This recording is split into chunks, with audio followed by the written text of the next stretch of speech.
Hello students, आज हम solve करने वाले हैं practice set 3.3।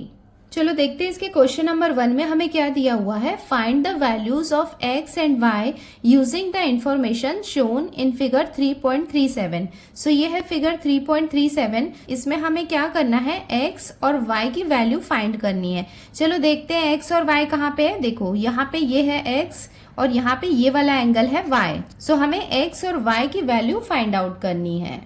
Find the measures of angle A B D. देखो ए बी डी मतलब हमें क्या करना है, ये जो एक फुल एंगल है ये भी फाइंड करना है। And measure of angle A C D इसकी वैल्यू भी हमें फाइंड करनी है। इसका मतलब इस फिगर की हेल्प से हमें angle X, angle Y, angle A B D और angle A C D find करना है। तो सबसे पहले हम क्या करेंगे, एंगल x की वैल्यू फाइंड करेंगे। जब हमें x की वैल्यू मिल जाएगी तो 60 प्लस एंगल x ये दोनों को हम ऐड करेंगे तो हमें automatically angle A B D मिल जाएगा। उसके बाद हम एंगल y फाइंड करेंगे तो 50 प्लस एंगल y होगा। सो ये वाला एंगल ए सी डी ये भी हम फाइंड कर सकते हैं। तो सबसे पहले हम फाइंड करेंगे एंगल x। तो सबसे पहले हम क्या करेंगे, इसे हम 2 ट्रायंगल्स ले सकते हैं। तो जब हम एंगल x को फाइंड कर रहे हैं तो ये नीचे वाले पार्ट को आप भूल जाओ, बस इतने वाले पार्ट में फोकस करो। हम ले रहे हैं triangle A B C. Triangle A B C में हमें क्या करना है, x का वैल्यू निकालना है। हम यहाँ पे देख सकते हैं कि ये साइड और ये साइड यहाँ पे हमें इक्वल साइन दिख रहे हैं। इसका मतलब ये साइड और ये साइड ये दोनों इक्वल हैं। अगर ये दोनों इक्वल है इसका मतलब ये कौन सा ट्रायंगल होगा, आइसोसेलेस ट्रायंगल होगा। देखो आइसोसेलेस ट्रायंगल की एक प्रॉपर्टी है वो हमें पता होना चाहिए। इसे हम कहते हैं आइसोसेलेस ट्रायंगल थ्योरम। हमें पता है कि आइसोसेलेस ट्रायंगल में ये दोनों साइड्स इक्वल होते हैं। जैसे ये दोनों साइड्स इक्वल हैं तो ये दोनों साइड के ऑपोजिट एंगल्स कौन से होंगे। सपोज हमने लिया साइड ए सी तो इसका ऑपोजिट एंगल कौन सा होगा, एंगल बी। और अगर हम ले रहे हैं साइड ए बी तो साइड ए बी का ऑपोजिट एंगल कौन सा होगा, एंगल सी।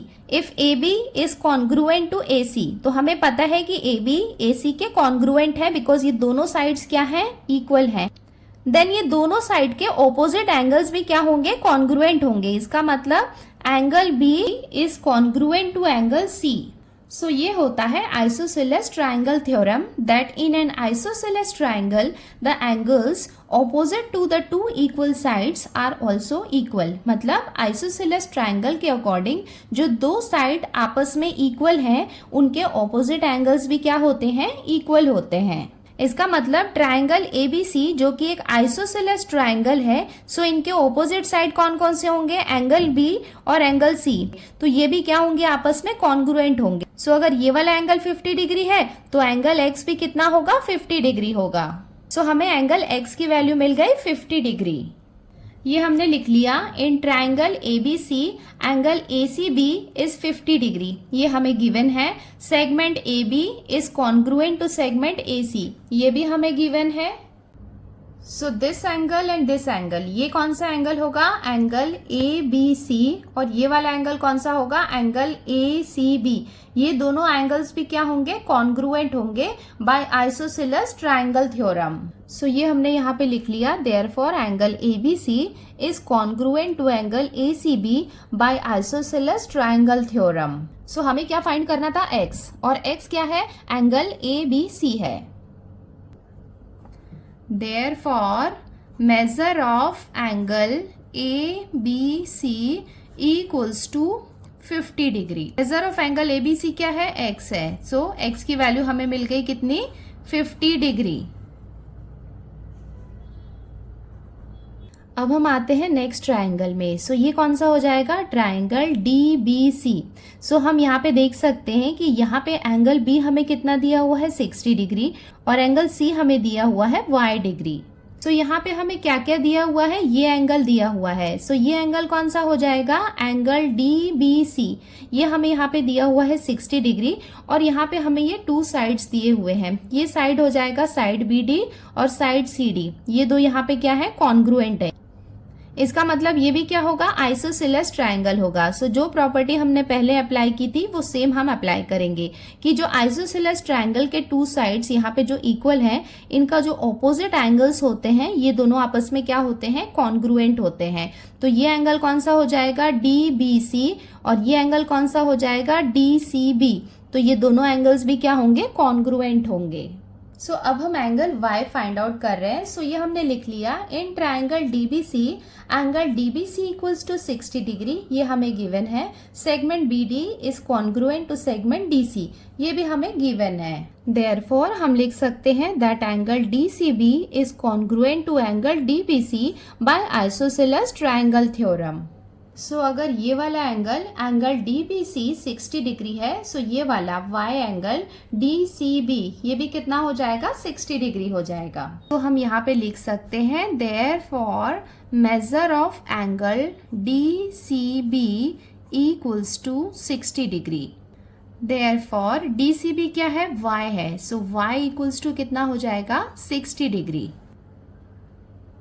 सो अब हमें x और y की वैल्यू मिल गई है। सो ये दोनों एंगल्स भी हम फाइंड आउट कर लेते हैं। फर्स्ट एंगल कौन सा हो जाएगा, एंगल ABD मतलब ये एक फुल एंगल हमें फाइंड करना है। सो ये एंगल कैसे हम फाइंड करेंगे, एंगल x प्लस ये 60 डिग्री। सो एंगल x भी हमें मिल गया है, सो ये दोनों को हम ऐड करेंगे तो ये वाला एंगल मिल जाएगा।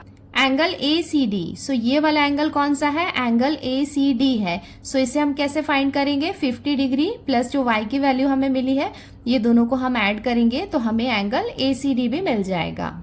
सो थर्ड हम फाइंड कर रहे हैं एंगल ABD, जो किसके इक्वल है, angle ABC plus angle DBC के बाय एंगल एडिशन प्रॉपर्टी। सो यहाँ पे हम सारे वैल्यूज पुट कर देते हैं। देखो एंगल ABC हमें कितना दिया हुआ है, 50 डिग्री प्लस DBC ये कितना है, 60 डिग्री, इक्वल्स टू ये दोनों को हम ऐड करेंगे तो हमें कितना मिल जाएगा, 110 डिग्री। नेक्स्ट हम निकाल लेते हैं एंगल ACD, जो किससे मिलके बना हुआ है, angle ACB plus angle DCB से। सो यहाँ पे हमने लिख लिया एंगल एडिशन प्रॉपर्टी। सो अब हम यहाँ पे वैल्यू रख देते हैं।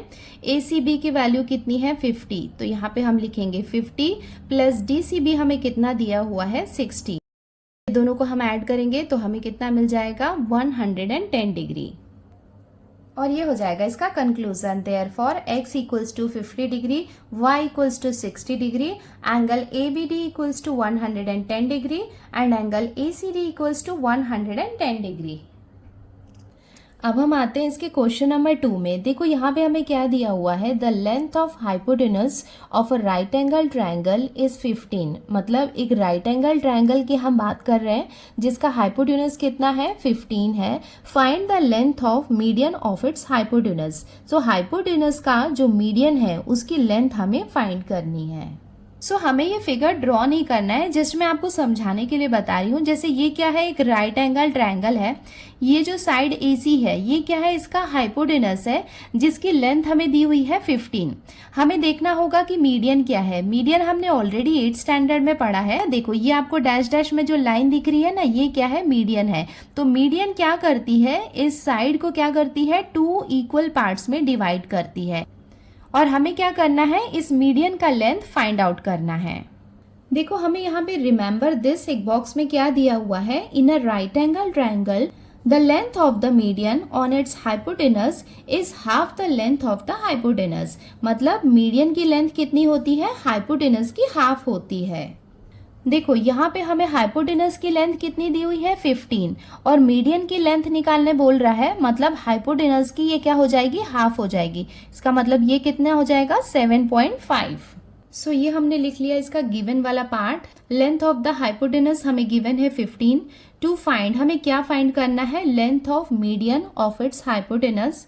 सॉल्यूशन हम स्टार्ट करते हैं। सो ये स्टेटमेंट हमें कंपलसरी लिखना होगा that in a right angle triangle the length of the median on its hypotenuse is half the length of the hypotenuse. इसका मतलब जो मीडियन की लेंथ होती है वो हाइपोटेनस की हाफ होती है। Therefore length of the median equals to कितना हो जाएगा, हाफ ऑफ हाइपोटेनस, और हाइपोटेनस हमें कितना दिया हुआ है 15। नाउ अभी आपको क्या करना है, इस 15 को 2 से डिवाइड करना है। तो ये कितना हो जाएगा 2 1 जा, ये कितना हो जाएगा 2 7 जा 14। अभी 14 में यहाँ पे एक 1 बाकी है, सो हम डेसिमल पॉइंट लगा के एक 0 बढ़ा देते हैं। तो ये कितना हो जाएगा 2 5 जा 10। इसका मतलब हमें कितना मिल गया 7.5 इक्वल्स टू 7.5, और ये हो जाएगा इसका conclusion. Therefore the length of the median on the hypotenuse is 7.5 units. अब हम आते हैं इसके क्वेश्चन नंबर 3 में। देखो यहाँ पे हमें क्या दिया हुआ है, in triangle P Q R. So हमें यहाँ पे दिया हुआ है ट्रायंगल पी क्यू आर, जिसमें एंगल क्यू हमें गिवन है 90 डिग्री। अगर ये 90 डिग्री है, इसका मतलब ये क्या होगा, एक राइट एंगल ट्रायंगल होगा। उसके साथ में ही हमें पी क्यू दिया हुआ है 12, क्यू आर दिया हुआ है 5 and Q S is a median. Find length of Q S. So हमें यहाँ पे क्या करना है, क्यू एस मतलब मीडियन को फाइंड आउट करना है। तो सबसे पहले हम इसका फिगर ड्रॉ कर लेते हैं। सो अब हम सॉल्व कर रहे हैं क्वेश्चन नंबर 3। सो यहाँ पे हमने ये गिवन वाला पार्ट लिख लिया, in triangle P Q R. So हमने ये ट्रायंगल यहाँ पे ड्रॉ कर लिया है पी क्यू आर। सो यहाँ इस वाले क्वेश्चन में आपको ये ड्रॉ करना है। एंगल क्यू यहाँ पे हमें दिया हुआ है 90 डिग्री, पी क्यू की लेंथ हमें कितनी दी हुई है 12, और क्यू आर हमें दिया हुआ है 5। Q S is a median. देखो ये क्यू एस, ये यहाँ पे क्या हो जाएगा मीडियन, और हमें क्या फाइंड करना है, लेंथ ऑफ क्यू एस, मतलब ये जो मीडियन की लेंथ है ये हमें फाइंड करना है। सो हम यहाँ पे देख सकते हैं इसका जो हाइपोटेनस है वो हमें नहीं दिया हुआ है। तो सबसे पहले यहाँ पे हम क्या करेंगे, पाइथागोरस थ्योरम अप्लाई करेंगे। पाइथागोरस थ्योरम अप्लाई करने के बाद हमें ये हाइपोटेनस की लेंथ मिल जाएगी। अगर हमें हाइपोटेनस की लेंथ मिल जाएगी तो अभी इसके पहले वाले क्वेश्चन में हमने देखा था ना कि जो मीडियन की लेंथ होती है वो हाइपोटेनस की लेंथ की हाफ होती है। तो हम क्यू एस जो कि एक मीडियन है उसकी लेंथ भी निकाल सकते हैं। तो सबसे पहले हम अप्लाई करते हैं पाइथागोरस थ्योरम। तो पाइथागोरस थ्योरम में हम लिख सकते हैं पी आर का square equals to P Q का स्क्वायर प्लस क्यू आर का स्क्वायर। अब हम स्टार्ट करते हैं इसको सॉल्व करना। सो ये हमने यहाँ पे पाइथागोरस थ्योरम लिख लिया, पी आर का square equals to P Q का स्क्वायर प्लस क्यू आर का स्क्वायर। अब हम यहाँ पे सारे वैल्यूज पुट करते हैं। पी क्यू की वैल्यू हमें कितनी दी हुई है 12, तो यहाँ पे हम लिखेंगे 12 का स्क्वायर प्लस क्यू आर हमें कितना दिया हुआ है 5, तो ये कितना हो जाएगा 5 का स्क्वायर इक्वल्स टू 12 का स्क्वायर कितना होता है 144 प्लस 5 का स्क्वायर मीन्स 5 इंटू 5 कितना हो जाएगा 25 इक्वल्स टू, ये दोनों को हम ऐड करेंगे तो हमें कितना मिल जाएगा 169। सो ये जो 169 है ये किसकी वैल्यू है, पी आर स्क्वायर की वैल्यू है। बट हमें क्या करना है, पी आर की वैल्यू निकालनी है। तो इसे हम ऐसे भी लिख सकते हैं, पी आर का स्क्वायर इक्वल्स टू, इसे हम लिख सकते हैं 13 का स्क्वायर। 13 इंटू 13 कितना होता है 169, और हमें पता है कि ये स्क्वायर और ये स्क्वायर ये आपस में कैंसिल हो सकते हैं। देयरफॉर हमें पी आर की वैल्यू कितनी मिल गई 13। सो पी आर यहाँ पे क्या है, हाइपोटेनस है। सो ये वाली लेंथ हमें मिल गई 13। अगर ये लेंथ हमें मिल गई है 13 तो इसका मीडियन भी हम इजीली निकाल सकते हैं, क्योंकि मीडियन क्या होता है, half of the hypotenuse. So ये हमें पता है, in right angle triangle P Q R segment Q S is the median on hypotenuse P R. Therefore Q S equals to क्या हो जाएगा, half of P R, because P R यहाँ पे क्या है, हाइपोटेनस। इसका मतलब क्यू एस जो कि एक मीडियन है वो इसके हाइपोटेनस का हाफ होगा। और ब्रैकेट में हमने इसका रीजन भी मेंशन कर दिया है, that in a right angle triangle the length of the median on its hypotenuse is half the length of the hypotenuse equals to, ये कितना हो जाएगा हाफ इंटू पी आर हमने कितना फाइंड किया था 13। अब इसको हम डिवाइड कर लेते हैं, ये हो जाएगा 2 1 जा, ये हो जाएगा 2 6 जा 12, यहाँ पे 1 बाकी है, एक डेसिमल पॉइंट लगा के हम 0 बढ़ाएंगे तो ये कितना हो जाएगा 2 5 जा 10। इट मीन्स हमें कितना मिल गया, क्यू एस की वैल्यू 6.5, और ये हो जाएगा इसका फाइनल आंसर। अब हम आते हैं इसके क्वेश्चन नंबर 4 में। देखो यहाँ पे हमें क्या दिया हुआ है, in figure 3.38 point G is the point of concurrence of the medians of triangle P Q R. So ये है triangle P Q R. So यहाँ पे ये क्या है, मीडियंस है, मतलब ये जो लाइंस हमें दिख रही है ना ये क्या है, मीडियंस है। हमें पता है कि मीडियंस क्या करती है, ये पर्टिकुलर साइड को 2 इक्वल पार्ट्स में डिवाइड करती है। जैसे ये वाला साइड है, इसको 2 इक्वल पार्ट्स में ये वाली लाइन डिवाइड कर रही है। ये वाले साइड को ये वाली लाइन डिवाइड कर रही है 2 इक्वल पार्ट में, और ये वाले साइड को ये जो PT है ये क्या कर रहा है 2 इक्वल पार्ट्स में डिवाइड कर रही है। इसका मतलब अंदर जो ये 1 2 3 लाइंस हमें दिख रही है, ये यहाँ पे क्या है, मीडियंस है। और मीडियंस यहाँ पे एक पर्टिकुलर पॉइंट में मिलती हैं जिसे हम क्या कहते हैं, पॉइंट ऑफ कॉन्करेंस। सो यहाँ पे ये तीनों मीडियंस आपस में मिल रही है, तो इसे हम डिनोट करते हैं G से, जिसे हम क्या कहते हैं, सेंट्रॉइड। ये हमने ऑलरेडी 8th स्टैंडर्ड में पढ़ा है that the point of concurrence of all the medians is called the centroid, जिसे हम G से रिप्रेजेंट करते हैं। सो ये हो गया triangle PQR। If GT equals to 2.5, देखो ये हमें दिख रही है GT की लेंथ, ये हमें कितनी गिवन है 2.5। Find the length of PG and PT। देखो ये है PG और ये यहाँ से यहाँ तक है PT, ये हमें फाइंड करना है।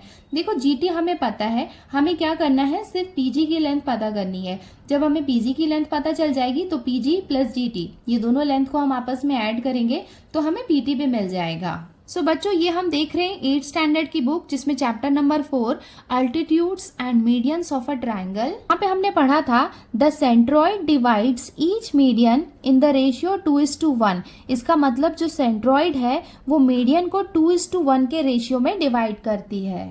देखो यहाँ पे PT जो है ये क्या है, मीडियन है। पॉइंट G यहाँ पे क्या है, इसका सेंट्रॉइड है। इसका मतलब जो सेंट्रॉइड है वो मीडियन को 2:1 के रेशियो में डिवाइड करती है। तो ये वाला जो बड़ा वाला साइज है वो क्या हो जाएगा 2, और इधर वाला क्या हो जाएगा 1 हो जाएगा। इसका मतलब हमें यहाँ पे 2 और 1 की वैल्यू नहीं लिखनी है, यहाँ पे हम रेशियो बता रहे हैं कि 2:1 के रेशियो में इसे ये डिवाइड करती है। तो PG वाला रेशियो कितना हो जाएगा 2 हो जाएगा, और GT वाला रेशियो कितना हो जाएगा 1 हो जाएगा। सो ये हमने यहाँ पे ये गिवन वाला पार्ट लिख लिया है। In triangle PQR G is the point of concurrence of the median, और यहाँ पे हमने लिखा है कि GT इक्वल्स टू 2.5, ये हमें गिवन है। हमें क्या फाइंड करना है, length of PG and length of PT। अब हम स्टार्ट करते हैं इसको सॉल्व करना। तो यहाँ पे हमने लिख लिया the centroid divides each median in the ratio 2:1। इसका मतलब सेंट्रॉइड जो है वो मीडियन को 2:1 के रेशियो में डिवाइड कर रहा है। और यहाँ पे हमने ये मीडियन देख लिया है PG:GT। सो यहाँ पे हमने लिख लिया therefore PG:GT equals to 2/1। Therefore हमें क्या फाइंड करना है, PG फाइंड करना है, और GT की वैल्यू हमें कितनी दी हुई है 2.5 equals to 2/1। Therefore PG equals to, ये दोनों आपस में मल्टीप्लाई होंगे, ये कितना हो जाएगा 2.5 इंटू 2/1। देखो यहाँ पे ये क्या है, डिवीजन में, इस तरफ जाएगा तो मल्टीप्लीकेशन में आ जाएगा। सो इसे हम सॉल्व करेंगे। 2.5 को हम डबल करेंगे तो हमें कितना मिल जाएगा 5/1। 5/1 का मतलब कितना होता है 5। Therefore PG इक्वल्स टू हमें कितना मिल गया 5 यूनिट्स। सो अभी हमने यहाँ पे PG की वैल्यू निकाल ली है 5। अब हमें क्या फाइंड करना है PT। तो PT इक्वल्स टू क्या हो जाएगा PG प्लस GT। सो ये हमने लिख लिया PT equals to PG plus GT, because ये तीनों पॉइंट्स क्या है, कोलिनियर हैं। इक्वल्स टू, अब हम यहाँ पे वैल्यू पुट कर देते हैं। PG की वैल्यू कितनी है 5 प्लस GT की वैल्यू कितनी है 2.5।